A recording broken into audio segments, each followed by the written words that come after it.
Coming up on Trench Life, I give you a special spotlight of a you can't see me.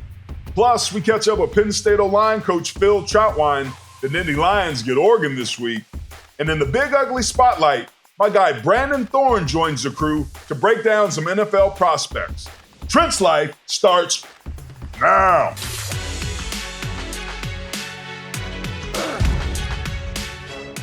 Welcome to Trench Life. Now be a good teammate and help us out in some slide protection by sliding your finger across those like and subscribe buttons so we can keep bringing you all this great content. It literally is the best and simplest thing you can do to help us continue to bring you this great O-line content. Besides, it costs $0 and requires zero effort. Now, before we dive into the show, I want to shine a light on somebody from the O-line community. That's right. John Cena. He's on his year-long retirement tour from the WWE, and he is all about that O-line life. Take a listen. Quick job description. You never get your name in the paper. You show up and get your ass kicked, and then you get to come back the next day and pleasantly ask for them to kick your ass again. Springfield College prepared me for life in the WWE. There we go, John. I love to see it, baby. Reminding folks that the O-line position matters and that we're the position of the people. Now listen, if you ever want to come on Trench Life and break down some tape, maybe some pancake blocks from your All-American season, if we can kick the dust off those bad boys, let us know, man. We'd love to have you. Now on to this week, all right? Number 6 ranked Oregon heads to Penn State to take on the number 3 ranked Nittany Lions. And I had a chance recently to sit down with Penn State O-line coach Phil Trautwein and dive deep in on the position group that could just determine how far Penn State goes this season. When you look at our position, right, like one of the famous sayings that it's D-line, O-line, bus line, because you can't make it in the offensive line room. There's nothing left in sports for you to do. So I'm curious about you when you were coming up. How far into your sports process did you realize I better figure this out and that the offensive line's for me? Really from day one. I knew that I wasn't athletic enough to be a tight end. I knew I couldn't be a defensive end or a D tackle. So I knew right from the day one I had to be an offensive lineman. So, but I actually didn't start playing football until my freshman year in high school. So from there, I was like 220 pounds. Wasn't a very good player in my mind. And one of my D-line coaches, because I played a little bit of D-line, but one of my coaches was a wrestling coach. And he was like, you have to wrestle. And I was like, all right. So I wrestled, and I think wrestling and, all that stuff with leverage and working and mental toughness and all that stuff. And that's probably the reason why I'm talking to you right now is because of wrestling and being able to overcome my weaknesses and all that stuff. So I probably am talking to you right now because of wrestling and all that stuff. But I didn't know that. I knew that I had to be an offensive lineman. Yeah, it's crazy, man. There's so many transferable skills, and maybe one of the ones that transfers the best is because of wrestling, because of balance, because of leverage, because of the willingness to compete one-on-one. There's nowhere to hide on the wrestling mat, and that's the way it is on film as well. But so many of these kids now are so single sport focused and doing all these specialized things that I'm curious from your standpoint, coming up as a player and maybe at the tail end of the era where you did have multi-sport players, to what you're seeing now, what sort of impact that's maybe had on the development of the lumps of clay that are coming into your room. I have many different, guys that have different backgrounds. Some of them were one sport, but they had good trainers. Some of them were one sport, really didn't have trainers. Those guys are usually more raw than the ones that do have good trainers. When I talk about trainers, like O-line trainers or someone that's kind of helping them with their development. But so most of the guys that I have played basketball. Track and field was huge. I mean, I got guys on my in my room that threw shot put 67 feet, 61 feet. So I kind of always use that as a recruiting, or at least a understanding of they do have power. They do have that twitch. So I kind of use it that way. But I've seen both. I feel like a lot of kids that play basketball maybe their freshman or sophomore year don't do it their junior or senior year because it's hard for them to get bigger and stronger. They're 245 pounds, 250 pounds, and during that basketball season, they lose 15 to 20 pounds and they don't want to do it now that they're actually getting recruited. So a lot of them usually play, their freshman and sophomore year, but I could tell you their junior year, and really they don't play their senior year because a lot of them come early, where they come here in January, so they don't play that winter and that spring sport if they come early. So Well, it's interesting, man. I had a chance to catch up with your senior captain center, Nick Dawkins, all conference player. And man, we'll dive into the person that he is as well as the player. But this dude's a son of former NBA champion Daryl Dawkins' cousin is Brian Dawkins, Hall of Famer. Carl Anthony Towns is also his cousin. It's amazing the pedigree that he had. But it's funny, when I was catching up with him at Big Ten Media Days, he was joking like for the sake of his family name, he had to give up basketball because he was terrible at it. Talk a little bit about who that cat is and what he brings on a day in and day out basis. he didn't start until his fifth year. There's probably not many guys out there that you can say that. And that's huge because he waited for his time, which in college football, what I mean? You're going into your third year, a lot of kids leave. That's what the portal is there for. But he stuck it out and became a captain. Did everything he can and started 16 games last year. That was his first year starting again as a fifth year guy. So he came back for his sixth year, won the Danny Werfel trophy, which just tells you what kind of person he is and what he tries to do and what he was able to do, even with not being a starter. Like he was giving back to the community. He was doing everything he needed to do, leadership wise, and people looked up to him when he wasn't even on the field, right? Which just shows you what kind of voice he has, what kind of energy he gives to the team, and just how it's easy for me to go into a room with him and with the line and be able for him to lead and to help me, press things that I need to, get going and give energy to the group and lead the group. Because if it's always the O-line coach, it's hard, right? But when you have a guy that has that voice, when you have a guy that has that leadership, like that's Nick Dawkins, and that's why he was able to overcome, his weaknesses. He's not the most talented guy, but he has all the other things that, like you said when you first got on the Zoom with me, like you want to buy his stock, right? But he probably isn't the most athletic center out there, but you want him on your team. And that's what he brings. That's what he brings every single day of practice. And as a development, a position that's all about development, he's right there and he helps with that. What are some of the things you've picked up from the specific people that you've had the privilege to be mentored by?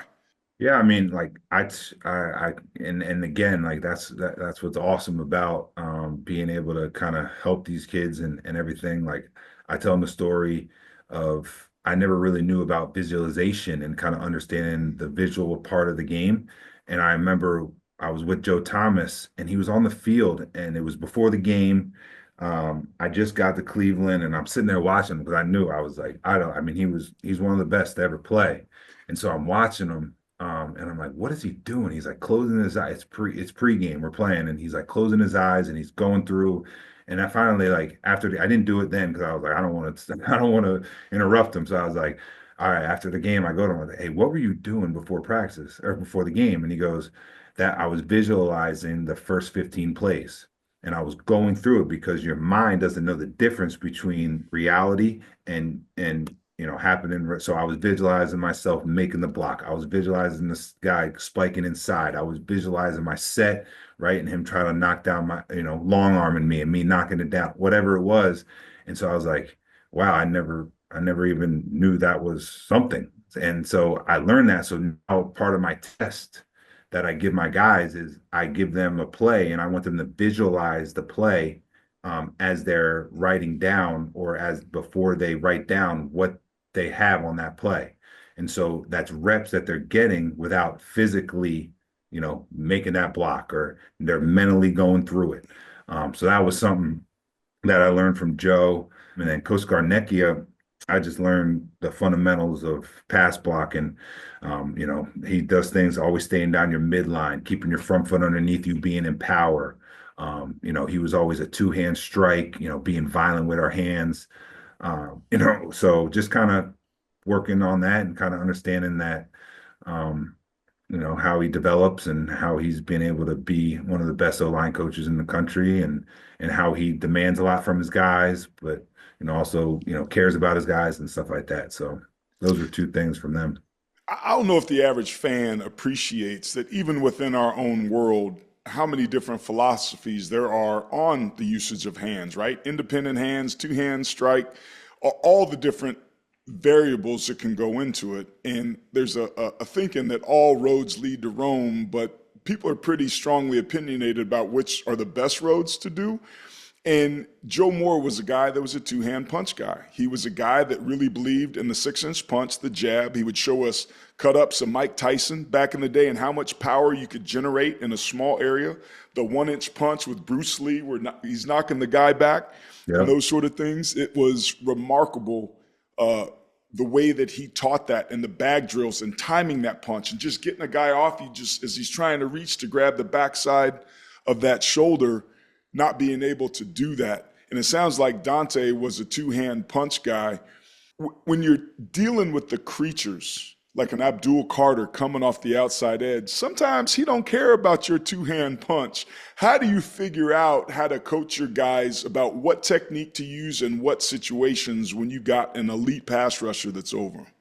Yeah. So I'll just talk about real quick, like the development of the punch. So I am a big, I will teach guys, like you'll see Drew Shelton this year. He'll use independent hands. He'll flash. He'll shoot his inside. He'll do all the things because those are tools. But if you watch Drew Shelton his freshman year, which he started as a true freshman, didn't allow any sacks, he was two-hand punching that whole year. Because what I want them to do first is I want them to become a violent puncher. And if they're too busy thinking about different things, then I feel like they're not developing their punch. So for the first year, like all of my freshmen, like when you come, you're gonna see big freshmen, you're gonna be like, that guy, he's only gonna two-hand punch. I don't care like if he loses, right? Because again, my mindset of practice is all about getting better. Like I don't care if you give up 4 sacks at practice, but you're working on your punch, to me, you're getting better. Because if you give up 1 sack, but you're grabbing, you're doing different things, your technique, then that to me, you're not getting better. So practice for me is a place where you have to throw your hands, you have to get confident, and you have to work on your details and fundamentals. I love what you said there, man, because what you're talking about, Phil, is a commitment to the process. Yeah. And I think as a younger player, we all step in, we just want to do well and win the block, right? We want to win the rep. But there's so much that has to go into it. But it really seems like an adherence to the fundamentals is something that you wholeheartedly believe in. Yeah, I mean that's kind of if you're not going to do it at practice, you're not just going to do it in the game. So having that mindset, and that's just sometimes like when a guy gives up a sack, like you can't yell at them. You just have to try to show them, hey, what can you get better? Because even if they make the block, right, there's always going to be things that you're going to say, hey, your punch was too high. Hey, your punch here, you're not your target's wrong. So just making sure they understand that and take coaching and being detailed with it and kind of having those guys that are hungry for that, hungry for the details, hungry for the things that, to get better every single day. It's crazy, man. Like sometimes when life throws me curveballs, right, when it's a 5-man protection, but life's sending 9, like I remind myself, set your feet and punch, AT. Just set your feet and punch, man. Learn to trust it. So even in real life off the field, coming back to fundamentals is like basics 101. There's a great history in winning those national championships with Urban Meyer and Tim Tebow, man. I'm curious as an old lineman playing with that cat, what you now is a coach, as seasoned as you are, being on the other side of it. When you look back at your time with Tebow, how would you describe what he brought to the table from that position?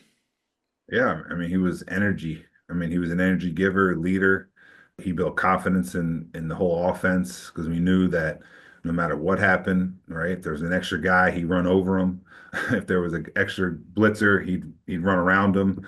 He led us, and And to me, I thought he was a good passer. He was a great person. I would go to Bible studies with him, kind of led it with by example, and everyone looked up to him, and he was able to, get us going and help us. And his first year, he was that extra quarterback that came in, and when he came in, we knew we were running the ball, and he still couldn't be stopped. So he was just a good person and a good leader. Love it, man. What do you enjoy about coaching, bro? Relationships and being able to see, like, in some jobs or in some things you can't see like progress, you can't see like development, or you can't see what your work is doing, but you can see it every single day. In coaching, you can see guys get better. You can see guys that start just becoming better humans, become better men, and you can see it every single day. And so it's being able to see that and help that. I'm here because of the coaches in my life.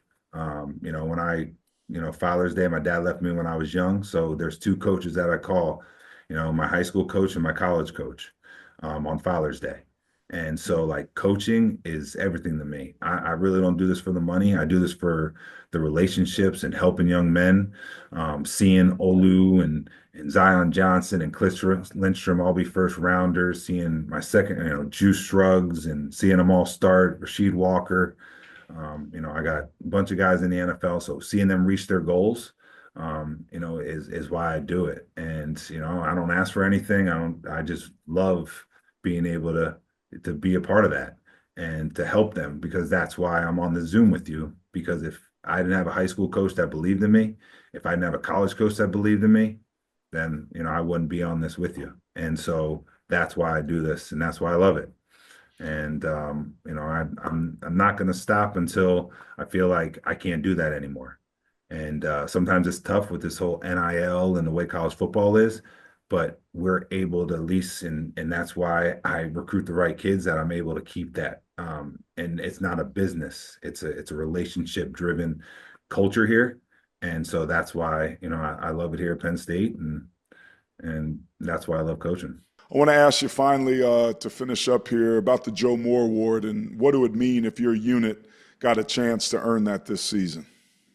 Everything, like my culture, what I demand from them every single day is everything that the Joe Moore Award is about.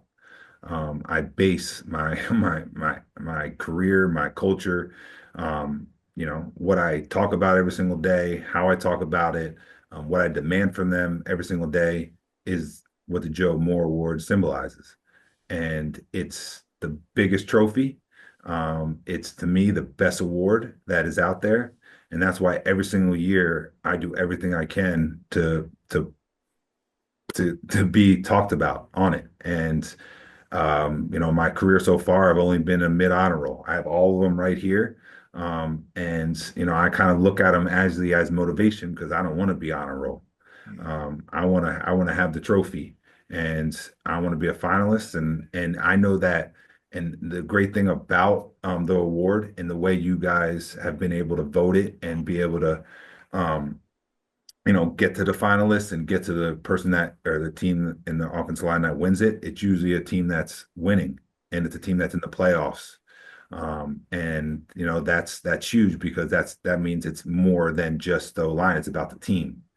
And that's what's great about it, because I know that if we're a finalist, that means that we're playing in the national championship game.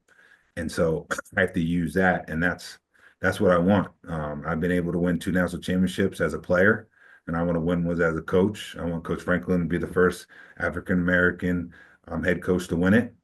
And so I know that all that together equals, to me, the Joe Moore Award, and that's how important it is to me. And I got a thing right here. You know what I mean? I put it up, Joe Moore Award. It's right on my computer, with 1-0, and outwork everybody every single day. So that's what I look at every single day. And I just know that if we're 1-0, and if we outwork everybody every single day, we'll win the Joe Moore Award. And that symbolizes the best unit, the best offensive line, and the best team. And so it's everything to me.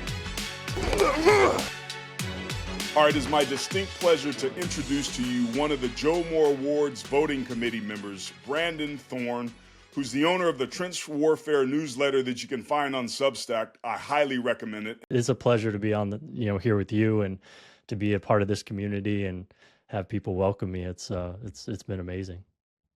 It's interesting. There were a lot of eyes this past weekend on Utah and Texas Tech. It kind of, the way I described it, it was high dollar versus blue collar, right? Texas Tech spent a lot of money in the portal to bring in a bunch of defensive players. Utah's team with Kyle Whittingham is so physical at the points of attack that all my buddies in the scouting world, including yourself, were really interested in the matchup of Utah's really talented tackles, Spencer Fano, plays right tackle number 55, and their left tackle, Caleb Lomu, number 71, going against a really good and ferocious pair of defensive end, Romello Height, number 9, for Texas Tech, and 31, David Bailey. Let's dive into the tape and take a look.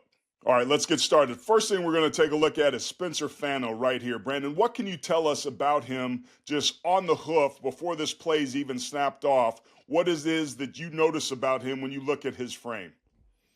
Yeah, I mean, when I watch his film, the more I watch, it's just apparent how athletic, loose, and fluid he is of a mover. And then once he gets engaged with guys, I think even though he doesn't have a whole lot, I would say, of raw power or strength, but he has a lot of contact balance, and he's able to stay engaged with guys with good posture and sustain blocks, I think, at a really high level, even if guys kind of get on his edges, pry him open here and there. So he's not the most physically imposing guy, but he's very physical, alert, and athletic, I think. All right, what's this first play? What stood out to you about this, about what you're noticing?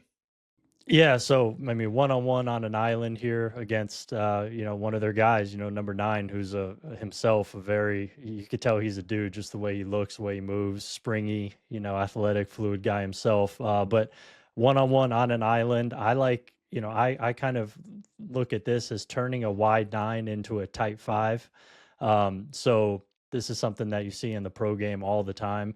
But essentially it's to me, this is a disruptive pass set. It's hashtag pass pro isn't passive, right? You're kind of taking the fight to him and you're disrupting his timing, and you're doing it with your feet. It's aggressive feet, passive hands.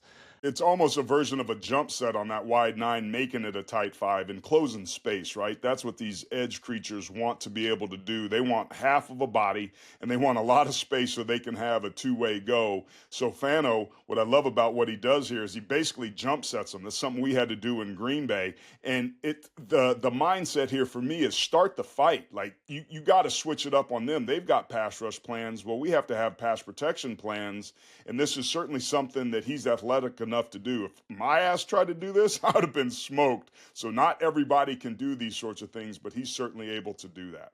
Maybe 2 or 3, I would say, clean losses he had in the game, but this is a totally different sort of rusher here, which I think is important to point out. 31, a little bit more kind of stocky, I would say, a little bit more compact. He sticks that inside stab into the inside shoulder and just pries him open and kind of buckles him. I mean, this is a clean win. So to me right here, maybe that inside hand being a little bit more active, tucking that inside shoulder, keeping a little bit better leverage here, before.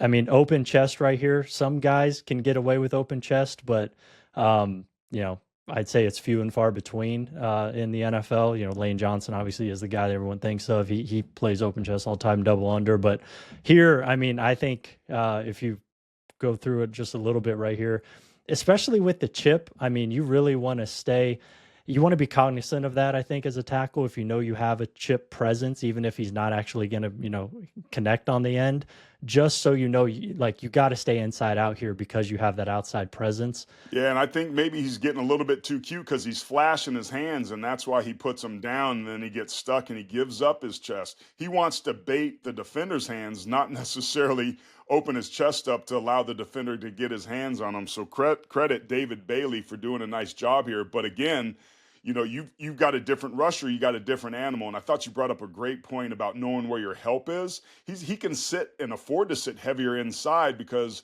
that chipper that back before he goes out is going to give a little, chicken wing. That's going to really help him here. But to your point, this is only 2 or 3 of his clear losses against a really good set of pass rushers.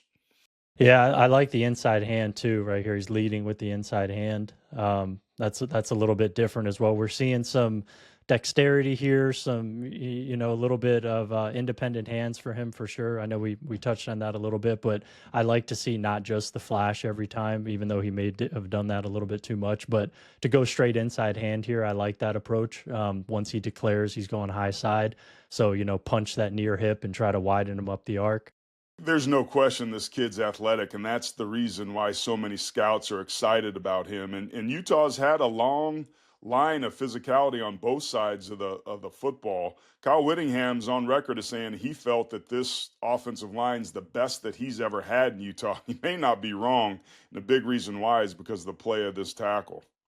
So the good news here, if you're a Utah fan or if you're an NFL team that's scouting, that's technique. And these are things with your punch that involve timing and reps. You can get on a bag in the offseason. You don't have to be pads and full pads and a helmet to be able to work the timing there. So those are easy mistakes to correct, and you'll take all the good stuff and work on the 1 or 2 hitches in the giddy up for a player of his athleticism and talent. Now we're going to take a look at the left tackle, Caleb Lomu, right? So all the eyes for the last couple years have been on Spencer Fano, but their left tackle, Caleb Lomu, has really started to come on in the scouting world, and there's been some debate about which one's better, which one's got the higher ceiling. I still think most consider the right tackle, Fano, to be the better player, but coming up quickly second, and a younger player, is Caleb Lomu. What is it that you like about what this guy brings to the table? I know this isn't maybe the best first rep, but there's some good things on each of these cuts that we see from him. Yeah, so the idea is to cover kind of their wins and their losses. I mean, this is probably the best competition they're going to see all year, so that's definitely important. But what I like about Lomu, similar kind of with Fano, is just I think he's a very fluid guy who can recover usually very well. I mean, he gets got right here. This is I think his worst loss of the game, for sure. This is a great inside swipe here by the rusher. You could see his length in capturing that inside hand of Lomu right there. That's, outstanding. Again, I would love to see a little bit more awareness on their part based on the protection plan and kind of what's around them, because you have a tight end attached right there. So that high side rush is pretty much gone for the rusher. He's only going to go down the middle or inside of you right here. So to me, drifting and floating off your spot a little bit, that's kind of unacceptable here. He's granted he's a young player and, all that type of stuff. But in this sort of scenario in particular, if I would understand if you're on an island, but you're not here. So yeah, I mean, he kind of just he bites on Nine's little outside inside stutter right there, and he captures the inside arm and he beats him. Yeah, so this tight end that's here is helping him. This is a wicked stunt, man. This is a stunt with the shade on the opposite side of the ball with the end here. This is an nose stunt, and it works. It only works if you have an end that can cover ground like he does. So this is, seems like it's easy. To your point, with the tight end here, you would expect he could have set a little bit harder and had a chance to jam, because what's important in picking up stunts is to not let the defender to the hip of the adjacent lineman. And he does that because he, does the swinging gait thing. But that's a couple times on both sides that these tackles are unaware where their help's from, or at least don't demonstrate it in their ability to protect the passer. But my goodness, man, 9 with the jump double swipe. Look at that step to get there. Yeah, that's filthy. Wicked. Yeah, it is absolutely. Wicked. It is. You could just tell that's the rush when I said, okay, yeah, this guy's a dude. He's an NFL rusher. So you heard it here first, folks. When they're talking the draft, this is going to be the play that they're going to show with Romello Height, is going to be this one right here. His ability to be able to close, burst, speed. I mean, double swipe. Like, this is going to be all over the highlight films. It's also going to be pointed out that he's going over Caleb Lomu, who's probably going to get drafted on the first day for sure, or, very early in the next day. But my goodness, man, this is competition, and this is what you're going to see day in and day out in the NFL, which is why scouts like looking at these sorts of matchups. So here he is here with the wide rusher again, Romello Height. I really wanted to break this one down because I think this pressure is largely quarterback induced, with his movement in the pocket drifting into that. And then he's drifting towards Lomu's side and then back and throwing off his back foot. It seems unnecessary to me. I mean, he could just simply just drop back, get his back foot into the ground at eight yards or so. And I think Lomu's probably in a good position here, honestly. This is a ghost move right here. He's ghosting, so he's trying to dip under the strike of the rusher, show himself and then disappear and turn a tight corner. It looks like a speed dip rip kind of right there. And Lomu, I mean, honestly, setting kind of 45 initially to vertical, loops around with that outside hand, doesn't give him the hand, doesn't strike with the hand. Because if you strike right here and miss, turn the corner with no, you're not going to be in the way whatsoever. Yeah, the first thing I notice is the patience. I think it's a really good job by Lomu here of being patient. But right here, he kind of sinks and gives ground and makes that corner even shorter. So to your point, you got to be careful with your punch, but he's retreating a little bit. So I think it's a combination of the inside retreat there instead of widening out a little bit. The quarterback, who looks like he's double moving right here, right? He's dropping his shoulder because it's a fade. But he's drifting, to your point, to his left, right into Lomu. That doesn't make his job any easier. I also noticed that the snap wasn't on target, so the quarterback had to take his eyes off the ball a little bit, and maybe that affected his ability to, instead of going straight back, was overcompensating for the snap. You don't know that that's the case, but those sort of things can happen. And that's what scouts talk to. They'll go in and ask about certain plays and dig deeper as to, what do you teach him here? Is he doing what you're teaching? What would you correct? And get a sense of those things. It's real easy for us to sit here and draw it up on a chalkboard and say what's perfect. But I think the most important point here and why scouts are excited is this guy's a pretty athletic player that is going against a creature and gets a win here. All right, Brandon, these are two of the tackles that NFL scouts are very interested in. I know you'll be doing a much deeper dive as the season goes on, but with Joe Moore Award and Trench Life, we want to give fans an early peek into what they can expect to see in this upcoming next year's draft. Let's zoom out a little bit and maybe sum up in a couple sentences what each of these players can do and can't do. At the end of the day, that's the scout's job. What can a player do and not do? Not if he's good or bad, but what is he able to do, what can be taught, what can be learned. But as you see it right now, what do each of these guys bring to the table and where can they stand to improve? Yeah, I think both of them check the box in terms of athletic ability. I would say play speed as well. The ability to recover, get out of compromising positions, get to spots, get to landmarks, also in the run game as well, on the move, things like that, especially Fano. So I think that their movement skills are very, very good. Especially for being, I think they're both 1 to 2 year starters. I know Lomu is a 1 year starter, so he's very young. So to display those sorts of abilities at this point, I think is really nice. See some adaptability as well, like we just saw, losing to the double swipe early and then recovering against it late. So stuff like that is nice. I just think the fluidity in pass protection is very encouraging to see. Now, I will say I think both of their play strength can stand to improve, especially in the run game. Just a lot of stalemates, getting pried open, kind of moved off their spot. I think we saw that from both guys in the run game, getting slipped a little bit too quickly. So, I think play strength is a big thing for both of them. But I will say again, too, for Fano, something I love is just his physicality, just the mentality he plays with, and the effort, the strain, I think with Fano in particular is very impressive. All right, Brandon Thorn, ladies and gentlemen, owner of Trench Warfare newsletter that you can find on Substack, and an offensive line scout for Bleacher Report scouting department. Check him out. Go follow his stuff. You get a first look at what you can expect in next year's upcoming draft, both here on Trench Life and by following Brandon. Oh, look at you. You made it all the way to the end, grinding through like it's play 18 or 9 on 7. So pancake that subscribe, smash that like button, and pull around the corner to share this with your buddy. Trent's life rolls best when the whole crew's in the huddle.